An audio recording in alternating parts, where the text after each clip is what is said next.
అందుకని ఈ జాగ్రత్తలు తప్పనిసరిగా గర్భిణీ స్త్రీలు తీసుకోవాలి. అయితే మరి జ్యోతిషపరంగా కారణాలు ఏంటంటారమ్మా?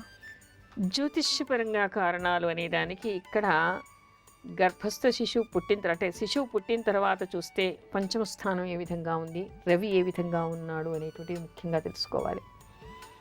అవి బాగా లేనప్పుడు, పంచమ స్థానం బాగా లేనప్పుడు పంచమాధిపతి, పంచమ స్థానాధిపతి, పంచమ స్థానంలోనూ పాపగ్రహాలు ఉండటం వలన, రవితో కలిసి పాపగ్రహాలు ఉండటం వలన, ముఖ్యంగా కుజశనులు ఉండటం వలన ఇక్కడ గుండెకి రంధ్రం ఏర్పడడం కానీ, లేదా గుండెకి ఆపరేషన్ చేయాల్సినటువంటిది. ఎందుకంటే ఆ దశ అంతర్దశలు పుట్టిన చిన్నతనంలో వచ్చినప్పుడు అది చిన్నతనంలో కనిపిస్తూ ఉంటుంది, లేదా పెద్ద అయిన తర్వాత హార్ట్ అటాక్స్ వస్తూ ఉంటాయి. అలాగే అసలు బిడ్డ ఆరోగ్యంగా పుట్టాలంటే గర్భిణీగా ఉన్నప్పటి నుంచే గర్భిణీ స్త్రీ ఎలాంటి జాగ్రత్తలు తీసుకోవాలంటారు? ఇది చాలా కోణాల్లో చెప్పుకోవాలి. ఒక ఎపిసోడ్లో కాదు, 10 ఎపిసోడ్స్ చెప్పుకున్నా కూడా తరగనంత మ్యాటర్ ఇది. ఏమిటి అంటే, మనకి ఆరోగ్యవంతమైనటువంటి బిడ్డ పుట్టాలి. ఏ తల్లిదండ్రులైనా కూడా ఎలాంటి కలలు కంటారు? తన బిడ్డ ఆరోగ్యంగా ఉండాలి, ఆయుష్ కలిగి ఉండాలి, దీర్ఘాయుష్ కలిగి ఉండాలి, బుద్ధిమంతుడు కావాలి, యశోమంతుడు కావాలి, ఇలా రకరకాలుగా కోరుకుంటారు. బిడ్డ కడుపులో పడినప్పుడు చాలా కలలు కంటారు తల్లిదండ్రులు. కానీ కలలు కంటే సరిపోదు. తమకి ఆరోగ్యమైనటువంటి బిడ్డ కావాలి అనుకున్నప్పుడు జ్యోతిష్యపరంగా మనం ఆధాన లగ్నం అని చెప్పుకుంటూ ఉంటాం.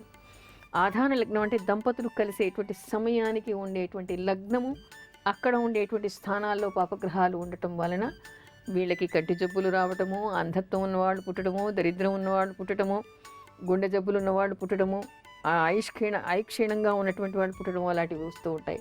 అందుకని మొట్టమొదటి స్టెప్గా దంపతులు అలాంటి జాగ్రత్తలు తీసుకోవడం. ఆ తర్వాత గర్భిణి దాల్చినప్పటి నుంచి కూడా వీళ్ళు రోజు కూడా భగవత్ ప్రార్థన చేస్తూ ఉండడం, ఆ తర్వాత సూర్యభగవానుడికి నమస్కారం చేస్తూ ఉండడం, విష్ణు సహస్రనామం, లలితా సహస్రనామం వింటూ ఉండడం, రామరక్షా స్తోత్రం చదువుతూ ఉండడం, పొట్ట మీద చెయ్యి వేసుకుని అచ్యుత, అనంత, గోవింద అనేటువంటి మంత్రజపాన్ని అహర్నిశలు 24 గంటలు కూడా చేస్తూ ఉండడం.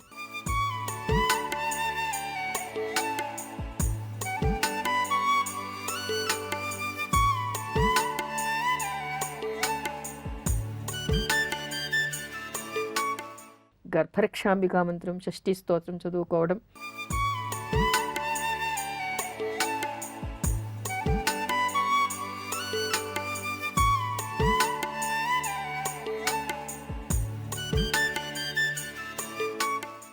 మంచి సంగీతాన్ని వినటం, మంచి స్తోత్రాన్ని వినటం, ప్రశాంతంగా ఉండడం, సంతోషంగా ఉండడం, ఆనందంగా ఉండడం.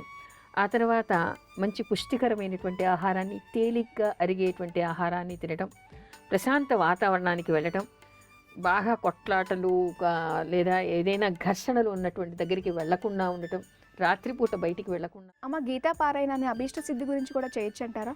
తప్పకుండా. అందులో కొన్ని అధ్యాయాలు దరిద్ర బాధలు పోవడానికి, భయాలు పోవడానికి, తర్వాత శత్రువు దగ్గర విజయం రావడం కోసం, మోక్ష ప్రాప్తి కోసం, ఇలా కొన్ని అధ్యాయాలన్నీ కూడా మనకి ప్రత్యేకంగా కనపడతాయి. అంతేకాదు, నాకు తెలిసినటువంటి ఒక అమ్మాయి ప్రత్యేకంగా అనుభవించినటువంటి అనుభవాన్ని నాకు చెప్పింది. ఏమిటంటే, బద్రీ నివాసి అయినటువంటి ఒక స్వామీజీ వాళ్ళ ఇంటికి వచ్చారుట. వచ్చినప్పుడు అమ్మాయికి పెళ్లి కాలేదని చెప్పేసి తల్లిదండ్రులు బాధపడుతూ ఉన్నారట. గీతాపారాయణం చేయమన్నారట. అమ్మాయి ఏదో చెప్తారులే, ఎందుకు చేద్దామని చెప్పేసి ఊరుకుందిట. అమ్మాయికి కలలో మళ్ళీ స్వామీజీ కనిపించి, అమ్మ చెయ్యి అన్నారట. ఓహో, ఇదేదో కలలో ప్రేరణ కదా, అందుకని భగవంతుడి నిర్దేశం ఏమో అనుకుని గీతాపారాయణం మొదలుపెట్టిందిట. రోజు ఒక 10 శ్లోకాలు, మహత్యము 10 శ్లోకాలు చదవటం మొదలెట్టిందిట. ఆఖరు అధ్యాయంలోని ఆఖరు శ్లోకం అయిన రోజు ఒక అబ్బాయి వచ్చి అమ్మాయిని చూడడం, 10 రోజుల్లో వివాహం జరగడం జరిగిందిట. ఇది నేను స్వయంగా అనుభవించానండి అని నాకు చెప్పింది. అంటే ఇక్కడ ఎవరైనా అలా, అంటే ధర్మమైనటువంటి అభిష్ట సిద్ధి, 1 కోటి రూపాయలు కావాలనో, స్పోర్ట్స్ కార్ కావాలనో, బిజినెస్లో బాగా పైకి రావాలి, ఇలాంటివి కాదు. శాస్త్రము మనకి ధర్మము అని ఏది చెప్తుందో అలాంటి ధర్మమైనటువంటి అభీష్ట సిద్ధి కోసం మీరు కృష్ణ భగవానుడిని వేడుకుని భగవద్గీత పారాయణం మహత్యం చదివితే మీకు తొందరగా కావాలనుకోండి, మహత్యం చదివి రోజు ఒక అధ్యాయం చదవండి. లేదు, మీకు వీలు లేదు, రోజు కొన్ని శ్లోకాలు చదవండి. అది పూర్తయ్యేసరికి మీ అభిష్టం నెరవేరేటువంటి అవకాశం ఏర్పడుతుంది. అలాగే గీతా పారాయణం వల్ల ప్రయోజనం ఏంటంటారమ్మా? అసలు గీతాపారాయణం అనేటువంటిది మనకి ఏదో ప్రయోజనాలు రావాలి అని చదవటం కంటే కూడా మహత్యం చదివి శ్లోకం చదవాలి. ఎవరైనా కూడా శ్లోకాన్ని తప్పనిసరిగా చదవాలి. చదివి గీతార్థం ధ్యాయతే నిత్యం అంటారు. ఆ అర్థాన్ని కూడా స్మరించుకోవాలిట. అంటే గీతలో చెప్పని విషయం అంటూ ఏదీ లేదు. మనకి నిత్యం జీవితంలో మనం ఏం తినాలి, ఏం చెయ్యాలి, యుద్ధం ఎప్పుడు చేయాలంటే మనకి శత్రువులు వచ్చినప్పుడు మనం ఎప్పుడు ఎలాంటి నిర్ణయం తీసుకోవాలి, మనం ఎలాంటివి చేయాలి, పూజ ఎలా చేయాలి, ఏ విధంగా నివసించాలి, ఏ విధంగా ఉండాలి, ఎప్పుడు ఎలాంటి నిర్ణయాలు తీసుకోవాలి, ప్రతి ఒక్క ధర్మ సందేహానికి అందులో మీకు జవాబు ఉంటుంది. అందుకని శ్లోకం చదివితే శ్లోకాన్ని అర్థం చేసుకునేటువంటి శక్తి అందరికీ ఉండకపోవచ్చు. పారాయణ క్రమంలో శ్లోకాన్ని చదువుతూనే దాని అర్థాన్ని కూడా చదివి ఆ అర్థాన్ని అంతరంగంలో మననం చేస్తూ ఉండాలి.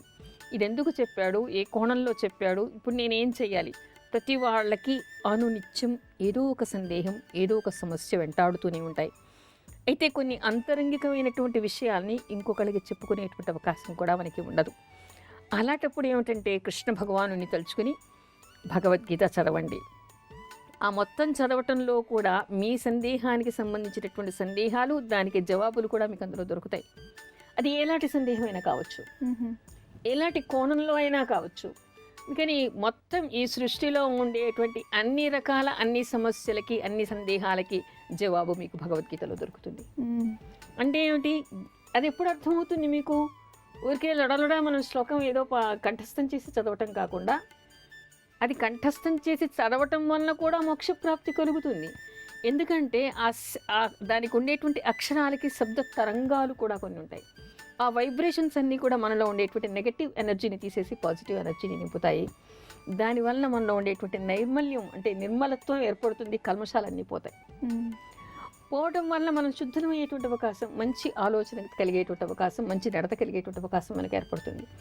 అలా శ్లోకం చదవటమే కాకుండా మన మనస్సును దాని మీద పెట్టి అర్థాన్ని కూడా మనం చదివామనుకోండి, మనం ఎప్పుడు ఏం చేయాలి, ఏం చేయకూడదు, కొన్నిటికి ఒక సూక్ష్మమైనటువంటి గీత ఉంటుంది. ఆ గీతకి ఇటువైపు చేస్తే తప్పు, అటువైపు చేస్తే కరెక్ట్.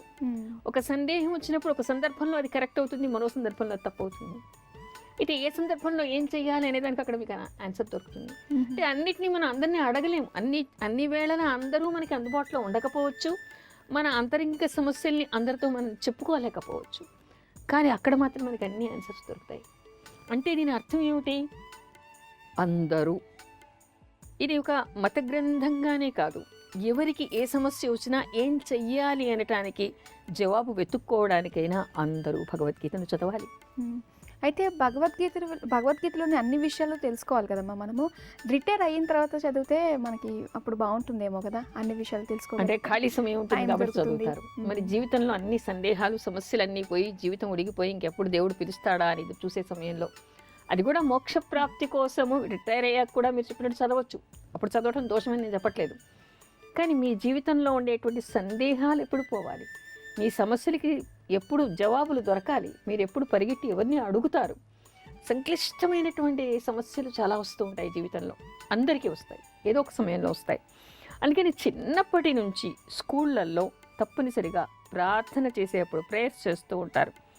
రోజు ఒక శ్లోకం చెప్పించండి, దాని అర్థం కూడా చెప్పించండి. అందరికీ దాని అర్థమైందనుకోండి, నోట్లో రోజు చదివి ఒక 10 ఏళ్ళు స్కూల్కి వెళ్ళిన వాళ్ళు రోజు చదివితే తప్పకుండా వాళ్ళకి వచ్చేసిన తర్వాత ఏమిటి, దాని అర్థం బాగా అవగాహన అవుతుంది. ఎప్పుడైనా వాళ్ళకి సమస్య వచ్చినప్పుడు దీనికి ఇది అర్థం ఉంది కదా, ఇందులో గీతలో చెప్పారు కదా, మనం ఇలా చేద్దాం అనేటువంటి సమస్య సంపూర్ణం కూడా, దానికి జవాబు కూడా వాళ్ళకి దొరుకుతుంది. అందుకని చిన్నప్పటి నుంచి స్కూల్స్లోనే గీతా పారాయణం అనేటువంటిది పారాయణ క్రమంలో కాకుండా ఒక శ్లోకంలాగా, ఒక ఎడ్యుకేషన్ లాగా వాళ్ళకి పెట్టారనుకోండి, తప్పనిసరిగా అందరి జీవితాలు సన్మార్గంలో వెళ్ళేటువంటిది ఉంటుంది. ఇప్పుడు ఎక్కడ చూసినా కూడా మనకి ఏమవుతుంది, రోజుకి దుర్మార్గం పెరిగిపోతూ ఉంది. ఎక్కడ చూసినా కూడా మనం గెలవలేమేమో అనేటువంటి పరిస్థితి ఏర్పడుతోంది. అంటే దుండగులు, దుర్మార్గము రోజుకి పిచ్చిపీరిపోతూ ఉన్నాయి.